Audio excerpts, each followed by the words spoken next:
Nous sommes en 1961 dans un petit village des monts Cantabriques au nord de l'Espagne, appelé San Sébastien de Garabandal, peuplé de 300 habitants répartis dans 80 maisons de pierre au pied de la colline.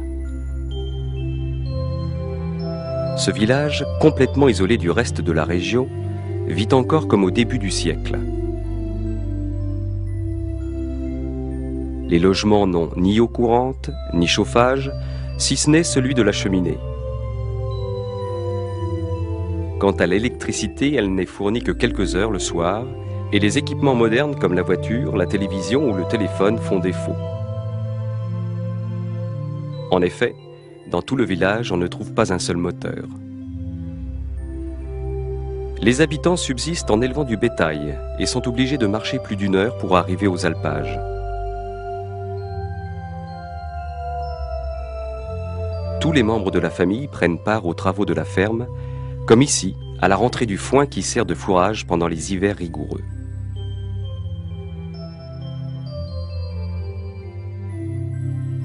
Garabandal est le plus pauvre village de la région, mais un des plus religieux. Par exemple, chaque jour, une femme parcourt les ruelles en sonnant une clochette pour rappeler aux villageois de prier pour les morts.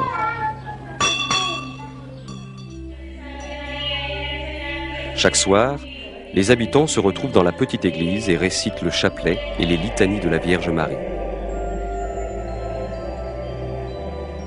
En fin de semaine, le curé de Cosillo gravit la montagne à dos de cheval pour célébrer la messe et entendre les confessions. Tel était Garabandal en 1961. Un simple hameau cantabrique qui n'avait pas évolué depuis des décennies, voire des siècles, et où, selon la sagesse populaire, les choses n'étaient pas prêtes de changer. Les enfants grandissaient heureux dans leur montagne, parmi eux 4 fillettes, que rien ne distinguait des autres, allaient vivre une aventure hors du commun. Conchita González, 12 ans, Maricruz González, 11 ans, Jacinta González, 12 ans, et Marie-Loli Masson, 12 ans. Malgré un nom patronymique commun, les 3 premières ne sont pas sœurs et n'ont entre elles aucun cousinage au premier degré. Il faisait encore jour en ce début de soirée du 18 juin 1961 lorsque les 4 petites filles décident de s'amuser un peu en allant chipper quelques pommes dans l'arbre de l'instituteur à la sortie du village. Riant de plaisir, elles chapardent les pommes et se réfugient dans un sentier vaché escarpé menant à une pinède qui domine le village. Assises, mangeant les fruits défendus, les fillettes entendent soudain comme un coup de tonnerre.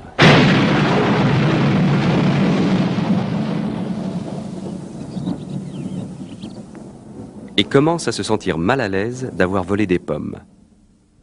Brusquement, Conchita renverse sa tête en arrière, les yeux fixés au ciel. La voyant ainsi, les autres se mettent à crier et s'apprêtent à courir le dire à leur maman lorsque la même chose leur arrive.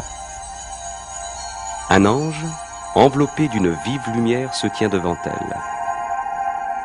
On dirait un petit garçon de 9 ans, mais semblant doté d'une force invincible. En un clin d'œil, il disparaît et les fillettes retrouvent leur état normal. Émues par cette expérience, elles courent à l'église du village. Un ami les voit et leur demande pourquoi elles sont si pâles. « C'est que nous venons de voir un ange », répondent-elles. Bientôt, tout le village ne parle plus que de cela, même si tous mettent leurs paroles en doute.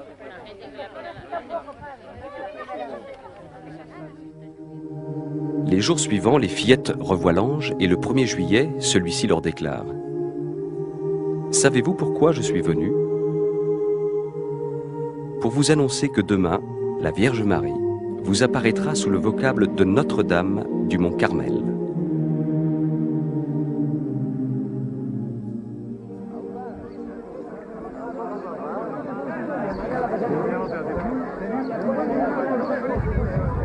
À présent, la nouvelle des apparitions se répand aux alentours et le 2 juillet, une foule nombreuse attend l'apparition annoncée de la Vierge Marie.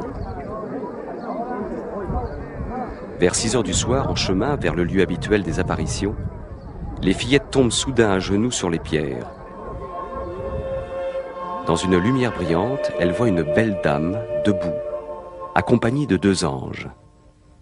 Elles reconnaissent l'un d'eux, c'est celui qu'elles ont déjà vu. La Vierge leur dit qu'il était l'archange Saint-Michel. Au-dessus de ces personnages, elles voient un cadre flamboyant, au centre duquel apparaît un triangle contenant un œil.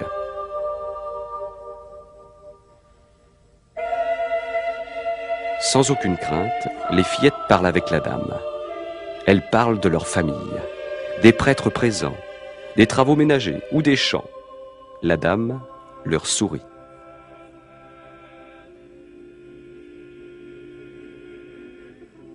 Conchita déclarera après que c'était comme si elles avaient parlé à leur maman rentrant de voyage. Après l'extase, les gens voulurent évidemment savoir à quoi ressemblait la dame. Dans son journal, Conchita l'a décrite ainsi. La Vierge Marie apparaît en robe blanche et manteau bleu, couronnée de petites étoiles.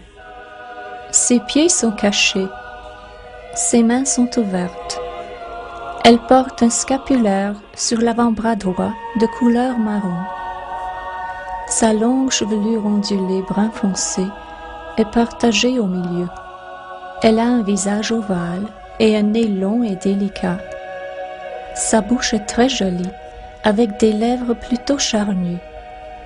Son visage, de couleur sombre, est plus clair que celui de l'ange. Il est différent. Sa voix est envoûtante. C'est une voix inhabituelle que je ne peux décrire. Aucune femme ne ressemble à la Vierge Marie, ni par la voix, ni par quoi que ce soit. Bien entendu, les apparitions de la Vierge Marie aux 4 fillettes avaient un sens caché. Marie voulait se servir de ses enfants simples et sans prétention pour transmettre un important message à toute l'humanité. Elle le fit à sa manière, en mère douce et aimante. Lors de sa 2e visite, elle arriva avec son enfant dans les bras et les fillettes furent remplies de joie lorsqu'elles virent Jésus leur sourire.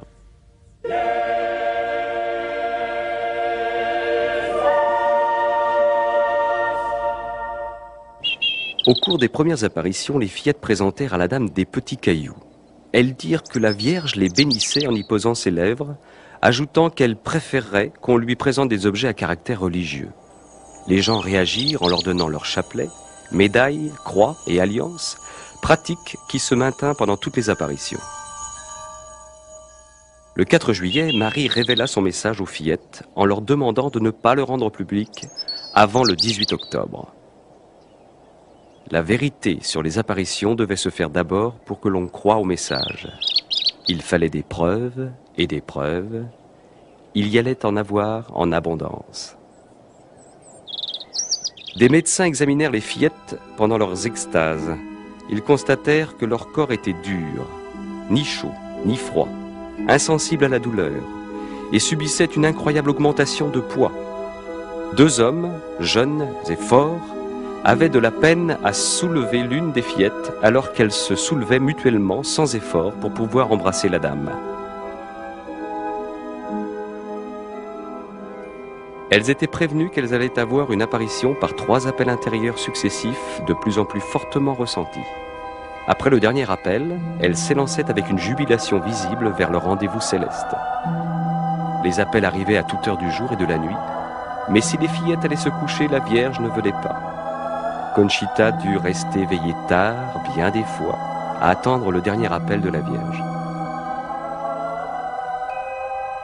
Vers fin juillet, le nombre des apparitions augmenta jusqu'à 2 par jour et plus, chaque extase durant entre 10 minutes et plusieurs heures.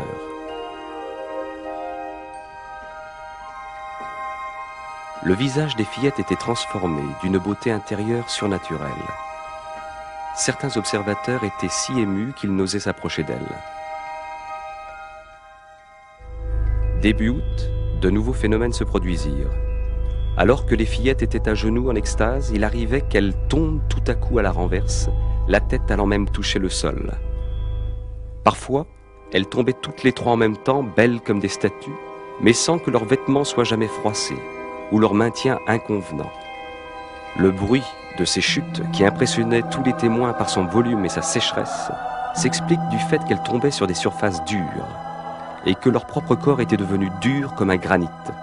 En fait, c'était le choc de deux pierres, d'autant plus que la chute était foudroyante.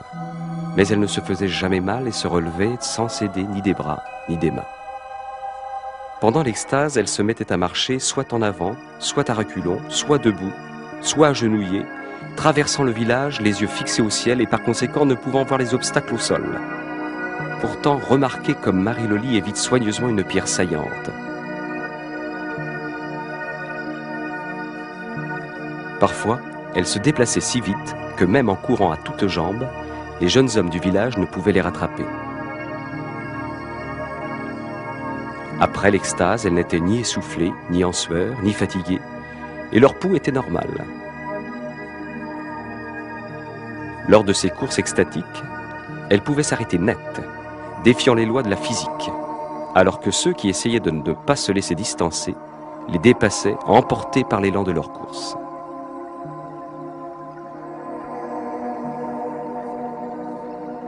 Les fillettes avaient constamment un crucifix à la main, crucifix qu'elles tendaient aux spectateurs pour qu'ils le vénèrent. Elles ne savaient pas toujours qui avait posé ses lèvres sur la croix, car pendant l'extase, elles ne voyaient qu'elles-mêmes et l'apparition. Sur ordre de la Vierge, elles tendaient le crucifix à celui ou celle que Marie leur désignait oralement. Un jour, après une extase, Conchita apprit que tous ceux qui avaient baisé la croix étaient des prêtres en civil.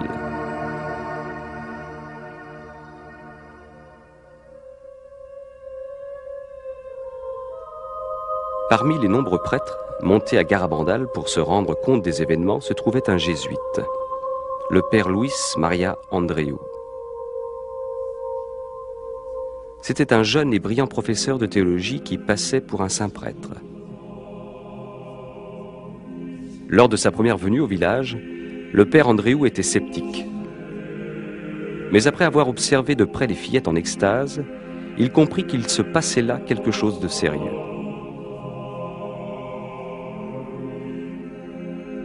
Cette nuit-là, il était dans la foule et observait les voyantes en extase dans la Pinède, où avaient souvent lieu les apparitions.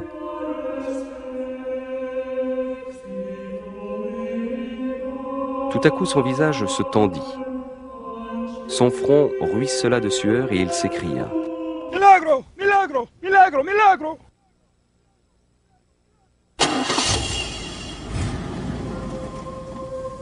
Le lendemain, à l'aube, sur la route, du retour avec ses amis, il déclara « Quel cadeau m'a fait la Sainte Vierge! Comme nous avons de la chance d'avoir une mère comme elle dans le ciel. C'est le jour le plus heureux de ma vie. » Puis, il toussa légèrement et sa tête retomba sur sa poitrine. Le père Andreu était mort. Or, on ne lui connaissait aucune maladie. Au cours d'une autre apparition, la Vierge dit aux fillettes que le 8 août, le père Andreu non seulement l'avait vue, elle, Marie, mais avait eu aussi la vision du grand miracle à venir.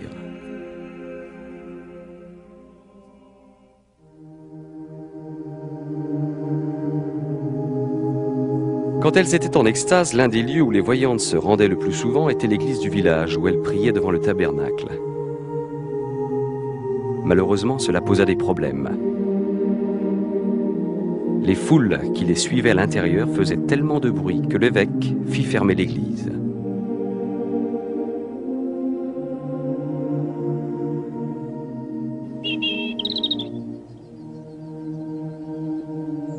En obéissance à l'évêque, Marie n'amena plus les fillettes à l'intérieur.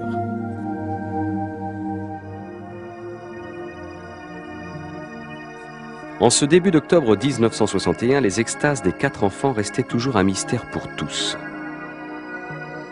Une fois tombés en extase, personne ne pouvait les en tirer.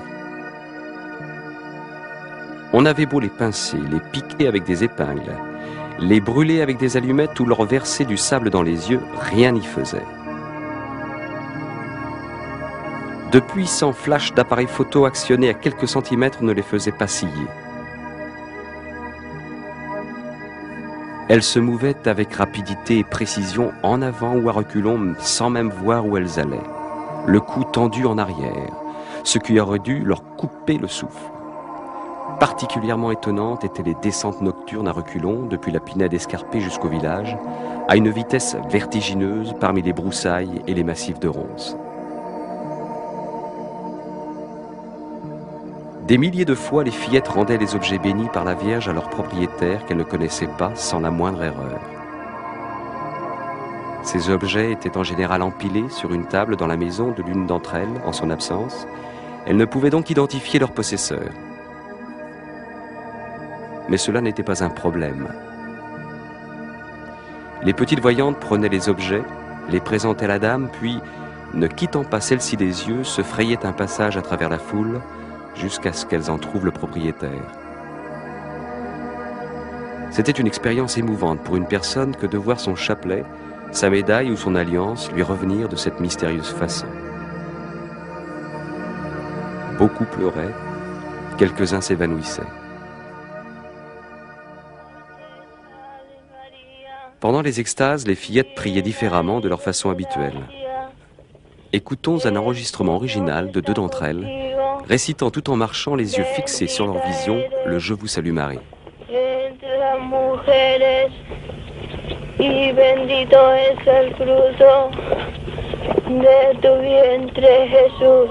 Santa María, Madre de Dios, ruega por nosotros pecadores, ahora y en la hora de nuestra muerte. Amén.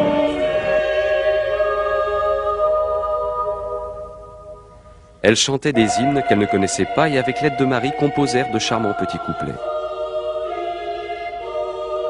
Ô petite Vierge du Carmel, combien tu nous réjouis avec ton si joli sourire et ton enfant si charmant.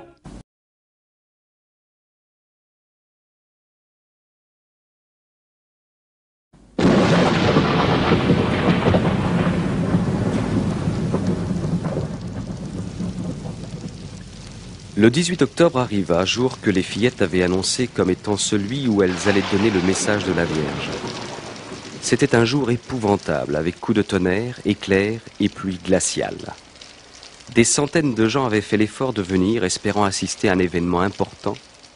Le temps s'écoulait, interminable. Beaucoup, trempés, frigorifiés, découragés, partaient. Enfin, près de la pinède, les voyants d'une petite voix tremblotante lisent ensemble le message. Comme la foule n'entend pas, un homme le relit à haute voix. Nous devons faire beaucoup de sacrifices, beaucoup pénitence, visiter fréquemment le Saint-Sacrement. Mais avant tout, nous devons être bons. Si nous ne le faisons pas, un châtiment viendra. La coupe se remplit déjà. Si nous ne changeons pas, le châtiment sera très grand.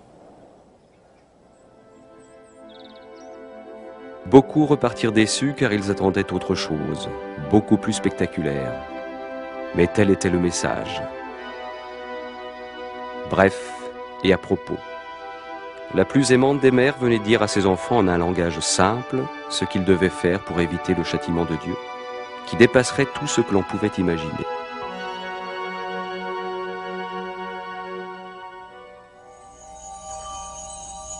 Les extases des fillettes se poursuivirent pendant les mois d'hiver. À toute heure du jour ou de la nuit, elles recevaient les appels.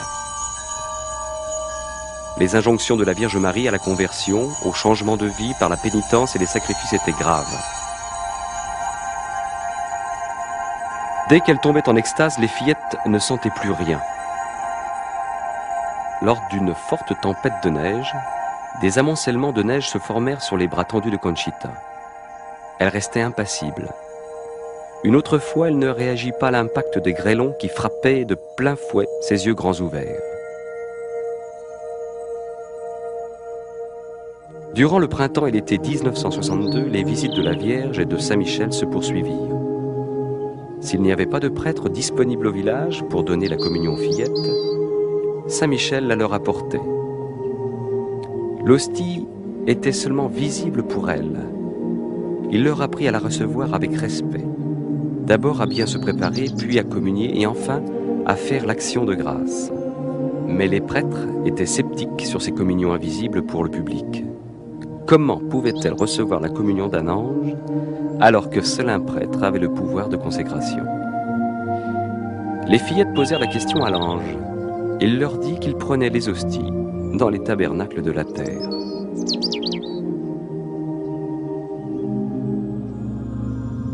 À l'époque, aucun lieu sur terre ne pouvait, et de loin, se comparer à Garabandal. La Vierge Marie semblait prendre possession de tout le village. Elle guidait les fillettes en extase pour descendre chaque rue. Parfois, elle chantait le rosaire en marchant avec la foule qui les suivait. Elles entraient dans chaque foyer.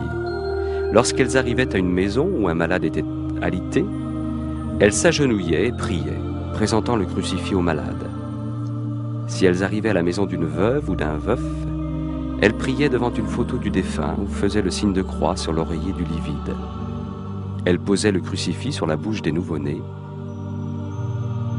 Elles se rendaient aussi au cimetière et tendaient le crucifix à travers les barreaux de la grille. Des événements de la plus grande importance se passaient donc dans ce petit village espagnol de montagne, et bien que personne ne l'ait réalisé à ce moment-là, la Vierge Marie nous préparait à la tempête qui allait agiter l'Église.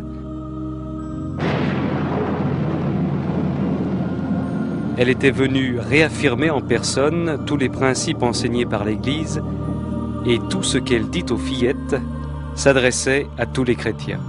Pendant l'extase, les fillettes priaient dans toutes les positions, à genoux, debout, assises, marchant ou allongées. La Vierge nous rappelait que nous pouvons toujours être avec Dieu et avec elle où que nous soyons et quoi que nous fassions.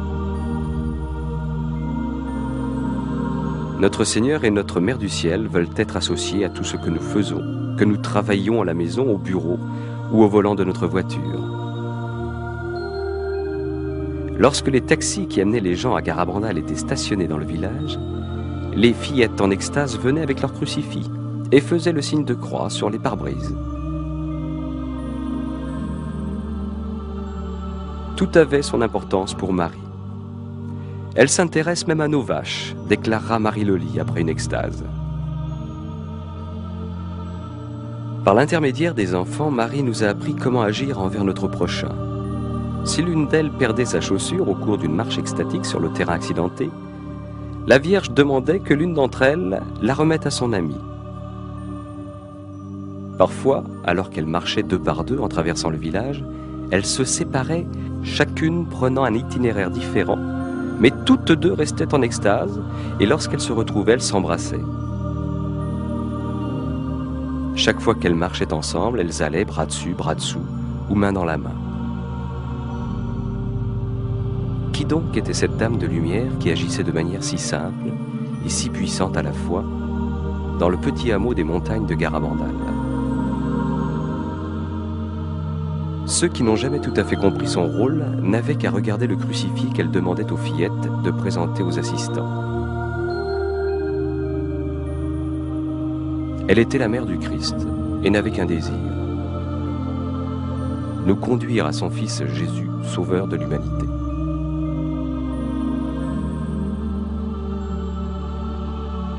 Mais Marie était-elle la Sainte Mère des seuls catholiques? Un protestant s'approcha de Conchita. Il voulait savoir s'il pouvait baiser le crucifix lors d'une prochaine extase. Conchita, qui avait grandi dans un milieu tout à fait catholique, fut touchée par cette demande et en parla à la Vierge lors de l'apparition. Marie regarda l'homme et dit: « Il est aussi mon fils. » Et continuant d'agir par l'intermédiaire de la jeune fille, elle envoya celle-ci lui porter le crucifix pour qu'il y posât ses lèvres.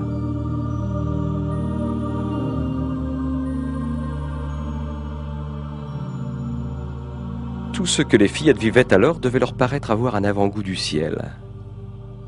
Mais le ciel n'était pas pour tout de suite. Les enfants, comme nous tous, devaient continuer à vivre au fil des jours dans la réalité d'un monde de plus en plus malade. Dans les annales de Garabandal, les 19 et 20 juin 1962 sont 2 nuits que l'on n'est pas près d'oublier. On entendit les fillettes en extase crier de peur. Le voile se leva et il leur fut donné d'entrevoir des événements futurs. Elles virent des désordres partout. L'Église persécutée dans le monde dominé par le communisme. Elles apprirent qu'au moment où les choses seraient au plus mal, Dieu enverrait un avertissement surnaturel que tout être humain verrait et ressentirait. Puis, bien que la Vierge fût présente dans leur vision, elles furent terrifiées à la vue des châtiments futurs que Dieu pourrait envoyer si le monde ne changeait pas après l'avertissement et le grand miracle, qui moins d'1 an après le suivra.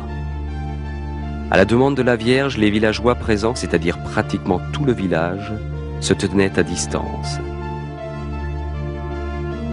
Mais ils furent si troublés par les cris des fillettes que le lendemain tous allèrent se confesser et communier.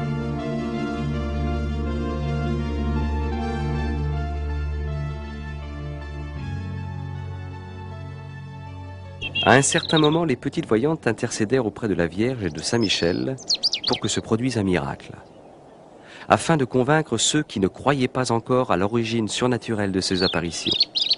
Ainsi, Saint-Michel dit à Conchita qu'à une date indiquée par la Vierge, l'hostie qui demeurait invisible aux yeux des spectateurs lorsqu'elle communiait des mains de l'ange, ce jour-là serait visible. Conchita trouva que c'était un bien petit miracle. Elle mit la groucou en patois, parce qu'elle pensait que l'assistance voyait l'hostie quand elle la recevait.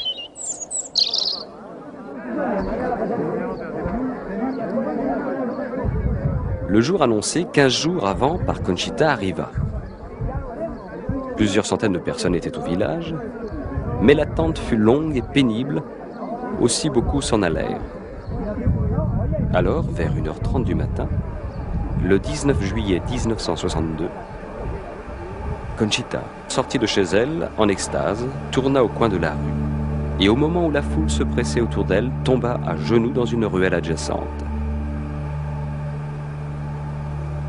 Elle ouvrit la bouche. Brusquement, en un clin d'œil, une hostie blanche et brillante, qui n'y était pas la seconde d'avant, apparut sur la langue de la fillette. Des témoins en font foi. Un homme d'affaires de Barcelone, muni d'une caméra qu'on lui avait prêtée et d'un projecteur lumineux, prit plusieurs images où l'on voyait l'hostie sur la langue de Conchita. Voilà qu'un miracle annoncé se réalisait et se trouvait attesté par le film.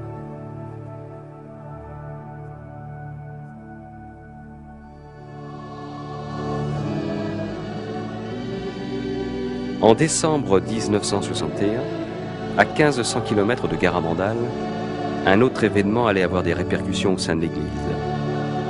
Le pape Jean XXIII venait de convoquer le Concile Vatican II. Une question se posait tout naturellement. Y avait-il un lien quelconque entre cet événement ecclésial si important et les faits remarquables qui se produisaient dans le minuscule village des Monts Cantabriques? Oui, quant à la simultanéité, la durée dans le temps et les concordances des dates, 1961, 1965, oui encore, car la Vierge en parlera souvent aux voyantes. Par exemple, en état d'extase, on entendait une fois Conchita répéter les paroles de la Vierge. Ah, le concile sera le plus grand de tous les conciles. Ce sera un succès, c'est bien. Et aussi on vous connaîtra mieux, et vous vous réjouirez encore davantage. En janvier 1963, les visions avaient cessé pour Marie-Loli, Jacinta et Marie-Cruz. Seule, Conchita continua d'en avoir, mais elle se faisait de plus rares et plus espacées. Cependant, Conchita et Marie-Loli se mirent à avoir des locutions. Une locution est une voix intérieure, sans effet visuel.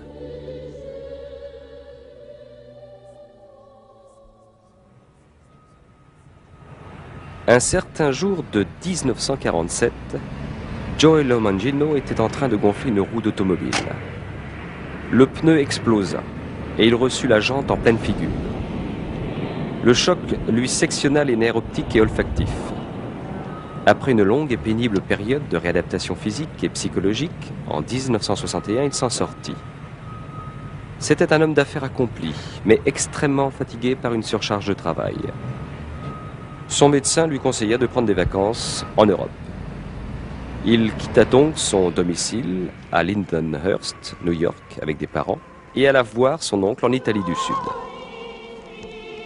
À l'époque, Joe n'était pas très enclin à la spiritualité. Mais devant l'insistance de son oncle, il finit par accepter de se rendre à San Giovanni Rotondo, où vivait le célèbre moine stigmatisé, le Padre Pio. Ce frère franciscain, qui portait les plaies du Christ aux mains, aux pieds et aux côtés, était de son vivant vénéré comme un saint. Joe ne pensait pas le rencontrer personnellement. Or, à la fin de la messe, il se trouva dans une pièce avec d'autres hommes, attendant que Padre Pio les bénisse en passant. As Father Pio came into the room, we all knelt down to receive his blessing, and Father Pio was coming. Lorsque Padre Pio entra dans la pièce, par le côté gauche, nous nous mîmes tous à genoux pour recevoir sa bénédiction. Tout à coup, j'entendis des genoux toucher le sol et je me demandais ce qui se passait.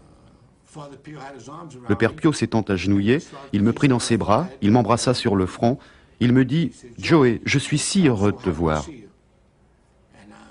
Mon oncle me dit que c'était Padre Pio qui m'embrassait. Je ne savais que dire, parce que j'étais quasiment le dernier arrivé et personne n'était au courant que je devais venir ici. Même moi, je ne savais pas que j'allais voir Padre Pio. Joe fut profondément impressionné. 2 ans plus tard, il retournait à San Giovanni. Cette fois-ci, il décida d'aller se confesser à Padre Pio. I went into Father Pio, into the confessional, and I knelt down. Je me dirigeais vers le confessionnal du Padre Pio et m'agenouillais sur le banc. Le Padre Pio s'était assis juste en face de moi. Il me prit par la main, comme ça, et ça m'étonna un peu parce que j'étais habitué au confessionnal américain, avec la grille. Il me dit alors en italien, « Joe, confesse-toi ». Mais pour être tout à fait honnête avec vous, je dois dire que j'étais embarrassé parce que je ne menais pas une vie droite. J'étais bouche bée et je ne savais que dire. Alors Padre Pio me prit par la main, comme ça, et me redit « Confesse-toi ». À nouveau, j'eus beaucoup de mal à lui parler. Puis dans un anglais parfait, il me dit « Joe, te souviens-tu quand tu étais dans un bar avec une femme nommée Barbara? Te rappelles-tu les péchés que tu as commis ?» Évidemment, je m'en souvenais et j'en transpirais tellement que j'étais mal à l'aise. Mais Dieu me fit la grâce de réaliser que si je devais subir tout cela pour retrouver le bonheur, ça en valait la peine. Je croyais vraiment que le Padre Pio pouvait m'aider. Alors bien sûr, quand il mit à jour tous mes péchés, et j'avais l'impression qu'il y en avait des milliers, il me dit en italien, « Le regrettes-tu » Je répondis, « Oui, je le regrette. » Alors il me donna l'absolution, et mes yeux se mirent à rouler dans mes orbites. Je me frottais les yeux, comme ça, j'avais la tête qui tournait comme une girouette. Je ne cessais de me frotter les yeux, et ma tête ne cessait de tourner. Alors tout d'un coup, mon esprit s'éclaircit complètement et Padre Pio posa sa main stigmatisée sur mes lèvres, comme ça. Je baisai les stigmates, il me donna une petite tape sur la joue et me dit en italien « Joe, un peu de patience et de courage, et tout ira bien. » J'avais 33 ans et je me sentais jeune et joyeux, comme un adolescent de 16 ans. J'avais la ferme intention de me corriger. Je regrettais tous mes péchés que j'avais commis dans ma vie. Je me sentais si bien et si purifié que je ne voulais avoir de contact avec personne, de peur qu'en parlant, je perde la grâce reçue. Mais une autre grâce était encore réservée à Joe, lorsqu'il s'agenouilla avec les autres hommes pour recevoir la bénédiction de Padre Pio. Lorsque je fus blessé ici, en 1947, je perdis l'odorat et on m'a suturé tout le long. J'avais une fracture de 7 cm et demi en haut du visage. Je perdis non seulement la vue, mais aussi l'odorat. Aussi, lorsque je m'agenouillais pour que Padre Pio me bénisse et que je sentis brusquement une forte bouffée de parfum de rose qui émanait de ses mains, Je sursautais sous la violence et la nouveauté de la sensation et me plaquais contre le mur, les bras en l'air, comme ça, pour me protéger. Je ne savais pas ce qui m'arrivait. Padre Pio baissa ma main et me dit en italien « Joey, n'aie pas peur ».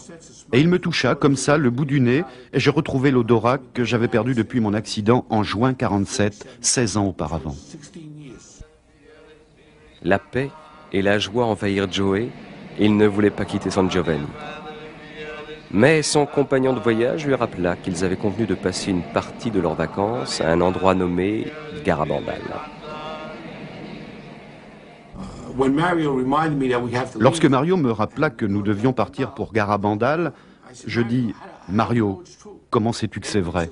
Ce n'est peut-être pas une véritable apparition, c'est peut-être un piège du démon pour me faire perdre les grâces que je viens de recevoir. Allons demander à Padre Pio ce qu'il en pense. »« D'accord, dit-il. » Bien entendu, les prêtres chez Padre Pio nous accueillaient toujours merveilleusement. Nous allâmes donc les voir et je leur dis « Je voudrais parler à Padre Pio. Est-ce possible ?»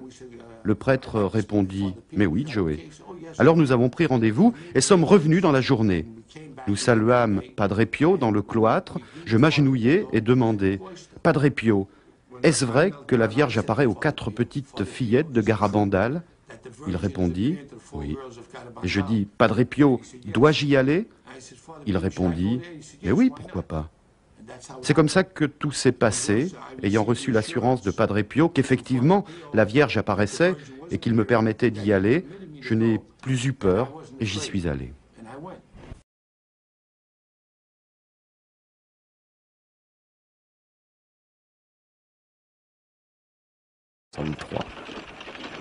À l'époque, le char à bœuf était un des seuls moyens pour monter au village par la route tortueuse de montagne, particulièrement en hiver. Joey venait d'y arriver quand il rencontra les enfants à qui la Vierge apparaissait. Il fut immédiatement impressionné par leur simplicité, leur sincérité. Conchita allait devenir sa grande amie.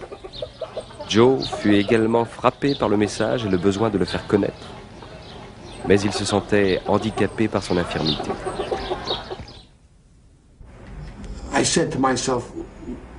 Je me dis, que puis-je faire pour que le Padre Pio et Garabandal soient mieux connus dans le monde? Que puis-je donc faire? Que peut bien faire un aveugle? J'étais si timoré qu'enfant à l'école, je n'étais jamais monté sur l'estrade. Joey rentra chez lui. Il y avait un album de photos avec des légendes en braille sur Padre Pio et les fillettes de Garabandal en extase. Il partit faire le tour de ses parents et amis pour leur parler du fameux stigmatisé et des événements extraordinaires de Garabandal. Cette première démarche était une graine qui allait donner des fruits d'apostolat dans le monde.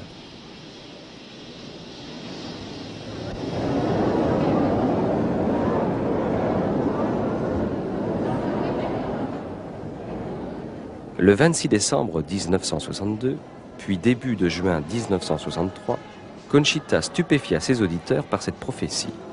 Après le pape Jean XXIII, il n'y aurait plus que 3 papes avant la fin des temps, ce qu'il ne faut pas confondre avec la fin du monde. Le 19 mars 1964, fête de Saint-Joseph, Conchita eut une locution dans la Pinède. La Vierge lui dit que le jour du grand miracle, Joey Lomangino retrouverait définitivement la vue. Le 18 juillet 1964, Conchita eut une autre locution lui disant que le lendemain du grand miracle, le corps du père Luis Andreu serait retrouvé intact dans sa tombe.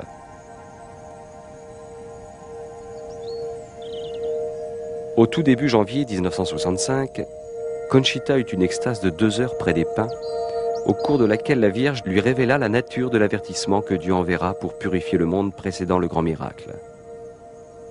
Elle dit également à Conchita que le monde n'ayant pas réagi à son premier message, elle en donnerait un deuxième et dernier, le 18 juin 1965, par l'intermédiaire de Saint Michel.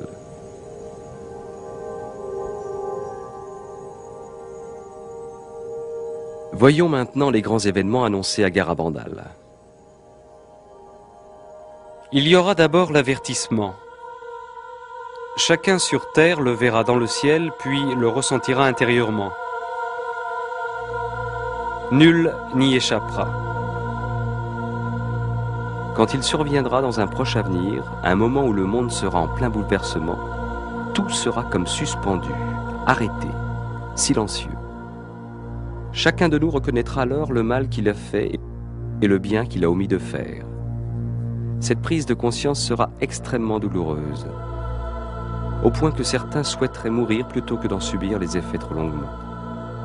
Mais cela ne leur causera aucun mal physique.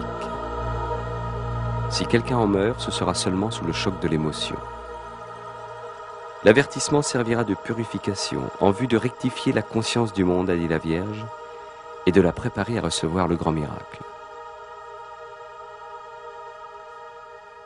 Ce grand miracle se produira au-dessus de la Pinède, un jeudi soir, à 8h30 entre les 8 et 16 inclus de mars, avril ou mai.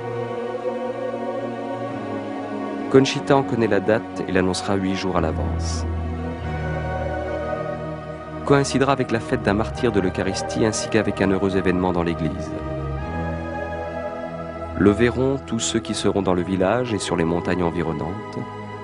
Les malades présents seront guéris, les pécheurs seront convertis, les incrédules croiront. Ce sera le plus grand miracle que Jésus ait jamais accompli pour le monde. À la suite de l'avertissement et du miracle, la Russie se convertira. Après le miracle, un signe visible, surnaturel, permanent, demeurera au pas jusqu'à la fin des temps.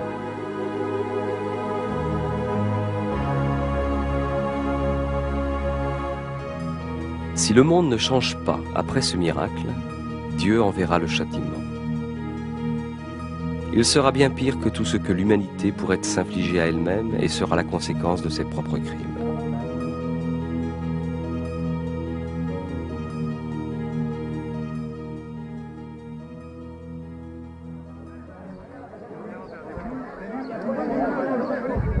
Le 18 juin 1965, quelques milliers de personnes avaient envahi le village de Garabandal pour assister à l'extase de Conchita et entendre le deuxième et dernier message de la Vierge.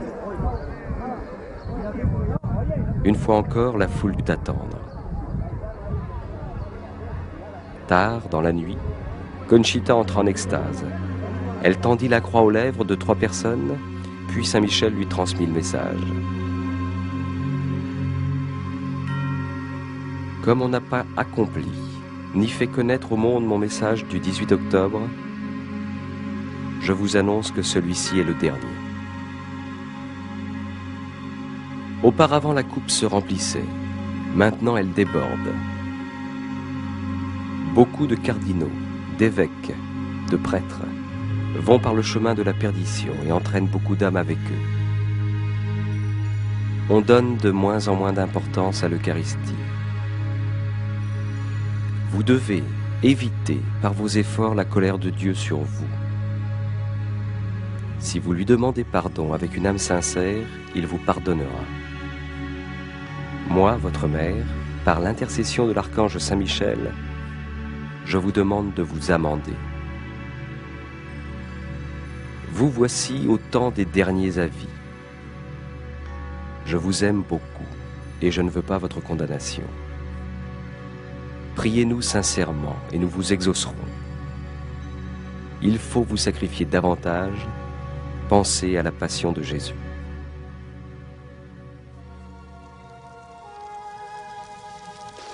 Le 13 novembre 1965 fut à la fois un jour de joie et de tristesse pour Conchita. La Vierge lui apparut avec son enfant, mais ce sera la dernière fois. Comme Marie l'avait précisé, ce devait être une apparition spéciale, où elle bénirait par un baiser des objets religieux, et Conchita en avait beaucoup avec elle. Après avoir baisé les objets, la Vierge déclara: « Par ces objets ainsi bénis, par moi, mon Fils accomplira les prodiges. Distribuez-les aux autres. Parle-moi, Conchita. Parle-moi de mes enfants de la terre. Je les protège tous sous mon manteau. C'est la dernière fois que tu me vois ici. Mais je serai toujours avec toi et avec tous mes enfants. Conchita, pourquoi ne viens-tu pas plus souvent rendre visite à mon fils qui est dans le tabernacle? Il t'attend jour et nuit. Conchita dit à la Vierge, « Je suis si heureuse quand je vous vois tous les deux. Pourquoi ne m'emmenez-vous pas au ciel avec vous ?» Elle répondit, « Te souviens-tu de ce que je t'ai dit le jour de ta fête patronale? Lorsque tu te présenteras devant Dieu, tes mains devront être remplies de bonnes actions accomplies pour tes frères et pour la gloire de Dieu. Pour l'instant, tes mains sont vides. »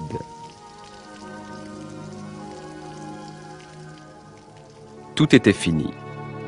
Les moments de bonheur où Conchita était en présence de sa mère du ciel et de l'enfant Jésus étaient passés. Bien qu'elle continuait à sentir leur présence. Elle dit, « Il me laissait l'âme dans la paix et la joie, avec un grand désir de surmonter mes défauts et d'aimer de toutes mes forces les cœurs de Jésus et de Marie qui nous aiment tant. »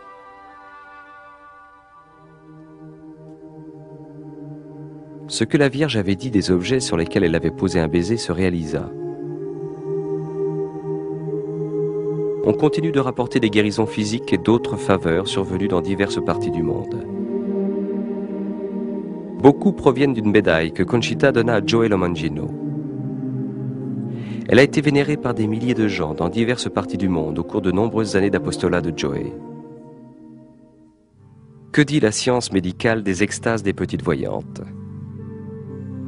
Plus de 40 médecins de différentes disciplines ont examiné les fillettes avant, pendant et après leurs extases. Le docteur Celestino Ortiz, pédiatre à Santander, les a observées 22 jours consécutifs. Quand elles n'étaient pas en extase, il les trouvait normales et équilibrées. Il conclut son étude en déclarant « Nous ne trouvons aucune explication convaincante à de tels phénomènes. Garder le silence serait de la pure lâcheté scientifique. » Le docteur Ricardo Puncerno, neuropsychiatre, de renommée internationale, alors au sommet de sa carrière, effectua les séries de tests les plus approfondies sur les fillettes sur une période de 12 jours. Ses conclusions? La quantité et la qualité des phénomènes défient toute explication naturelle. Il déclare: d'un point de vue strictement scientifique, on ne peut nier la possibilité d'une cause surnaturelle dans tous ces phénomènes.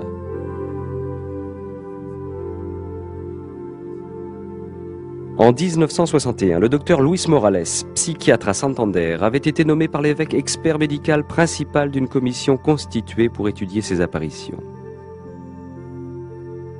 Il conclut à une série de vulgaires phénomènes hystériques. Par la suite, le docteur Morales fit la une des journaux lorsqu'il revint sur ses déclarations initiales.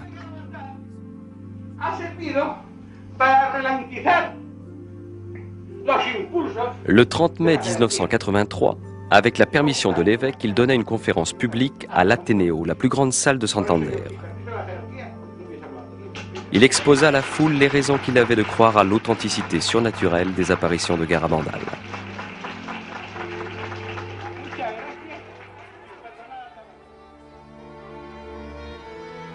Dès les premiers jours des apparitions, les fillettes voulurent entrer dans la vie religieuse. Mais cela ne devait pas être. Pendant qu'elle était en pension chez les carmélites missionnaires, Conchita eut une locution avec Jésus.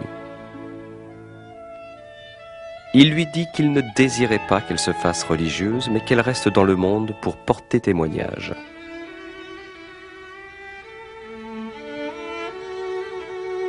Aujourd'hui, les 4 voyantes sont mariées. Conchita, Marie-Loli et Jacinta ont épousé des Américains et vivent aux États-Unis. Marie-Cruz est restée en Espagne et a épousé Ignacio Caballero en 1971. Ils vivent maintenant à Avilés et ont 4 enfants. En 1973, Conchita épousa Patrick Kina de New York, où ils vivent actuellement avec leurs 4 enfants. En 1974, Marie-Loli épousa Francis Lafleur du Massachusetts. Ils ont 3 enfants.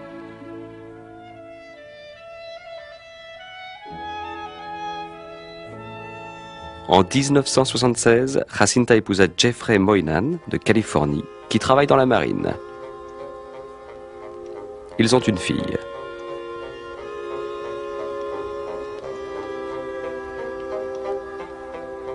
En 1977, Joey Lomangino, âgé de 47 ans, surprit tous ses amis en se mariant. Il épousa Marilyn Luther du Michigan et ont 2 fils, Joseph et John. Joey poursuit son œuvre apostolique depuis New York.